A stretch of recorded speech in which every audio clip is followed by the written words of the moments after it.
Pag-usapan naman natin ngayon ng former First Lady Imelda Marcos. Pangalawang beses ko lang itong nakita na nagsalita. Una, before election, mayroon siyang panawagan bilang ina. Nananawagan siya na botohan si Senator Amy. At yun nga, ako, bumoto ako, ang pamilya, ang kaibigan, binotohan namin. At ngayon, nanalo si Senator Amy. Ito, may napanood akong Facebook reel. Nagsalita ulit si dating unang ginang Imelda Romualdez Marcos. Nagpasalamat siya sa pagkapanalo ni Senator Amy. Kailan hindi nagdagan niya, salamat sa Diyos at hindi ka dinaya. Sino bang dadaya? Okay, pakinggan natin ha. Share video lang ito. Okay, balik. Ay, congratulations. Salamat sa Diyos, hindi ka dinaya. Di ba maganda? Isa ba? Ano ba ito? Noong iba? Dali. Nawala. Ay, ito. Ay, congratulations. Salamat sa Diyos, hindi ka dinaya. Di ba maganda? Ano ba ito? Bakit? I-share ko muna. Salamat sa Diyos, hindi ka dinaya. Okay, once again.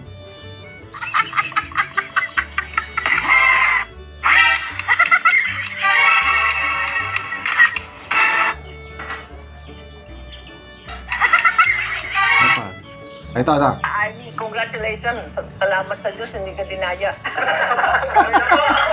Di ba maganda? Salamat sa Diyos, hindi ka dinaya. Okay. Anyway, doon muna tayo sa pasalamat. Talagang very compassionate yung appeal. Ako, isang ina, sabi niya, nagmamakaawa ako sa inyo, pakiboto nyo ang aking anak. So, nung narinig ko yon, parang wala pa yung endorsement ni BP Sara. Alanganin ako kasi dismayado na rin ako sa ginagawa ng kanyang kapatid. Although alam kong matino si Senator Amy. So, yung panawagan ng unang ginang Imelda, alanganin akong boboto noon. It was only BP Sara nung in-endorse na niya, sabi ko ito na. Kasi nakita ko na yung strategic objective ni BP Sara. Kailangan niya ng aliado. Kailangan niya ng winnable. Yung pag-endorse niya, malaking posibilidad na manalo, makakatulong sa kanya. Kasi yung Duterte, kahit nag-block voting tayo ako, Duterte ako plus 2, alam ko, mahirapan manalo yung iba. So, nung endorse ni BP Sara, Villar and Amy, nakita ko, winnable sila. Konting push na lang mananalo. O yun, binoto natin. At nanalo nga. So, bakit kaya nasabi ni forever, ang tawag ko dito is forever First Lady.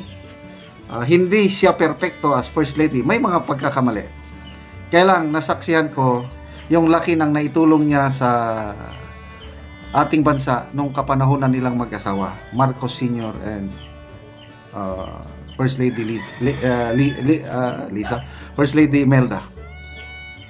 Yung kaguluhan noon sa Mindanao, yung MNLF na rebellion, madugo ang labanan ng 1970s. Kasi ang MNLF, suportado ng Libya, suportado ng Muslim countries.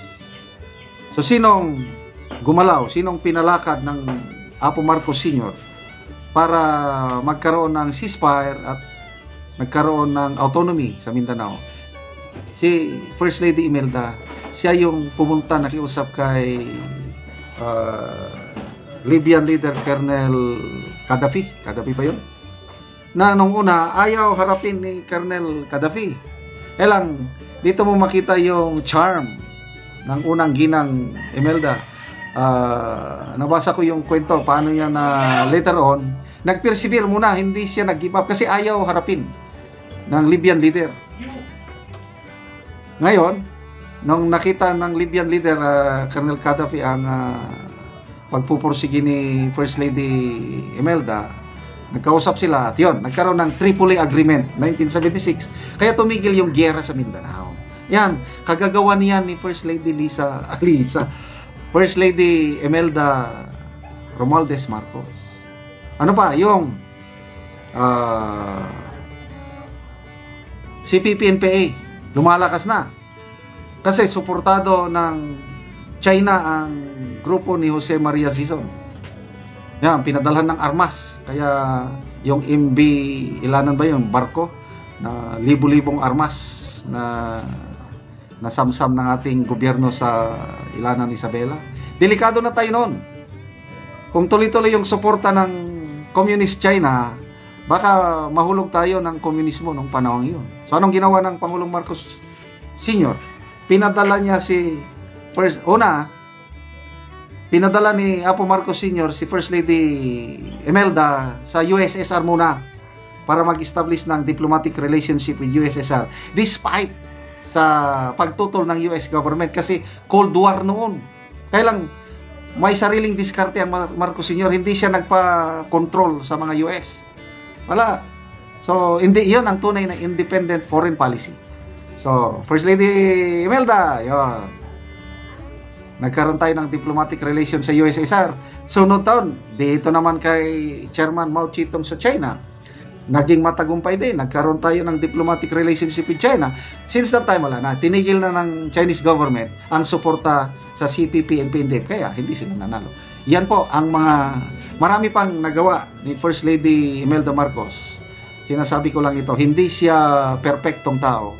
But yung nagawa niya mas marami kaysa yung pagkakamali niya as First Lady. So, salamat at nanalo ang minamahal nating super ate Senator Amy Marcos. Salamat sa inyong pagsubaybay mga kaibigan sa ating channel. Nakakatulong kayo ng malaki sa Tribong Talandig dahil ang sweldo po natin ay pantulong sa tribo. Namimigay tayo ngayon ng mga yero at pako para ma-repair ang sira-sirang bahay ng Tribong Talandig. Panoorin nyo ang video na ito. Tagaan na mo gero. Salamat gid kayo kay natagaan ni Exid.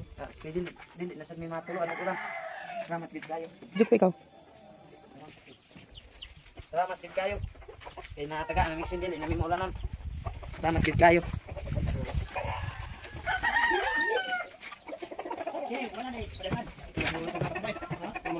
So, karon mo ni kadag ko sa bustot sa ilang sin ng atop. Makita gid nato nga dagko na gid kayo. O mura po di ang kadak sa ilang payag-payag. Karon daw man sa ibang maistorya nga karon na hatagan na mo og sin, makaatop na gid mo og bag-o. Salamat gid kayo sa Ginoo kay natagaan nami dili na sa mi matuluan sa ulan. Og isa pa, salamat gid kayo sa ilang pagpananaw, sa ilang pag-video. Salamat kayo sa pagtanaw sa video sa YouTube.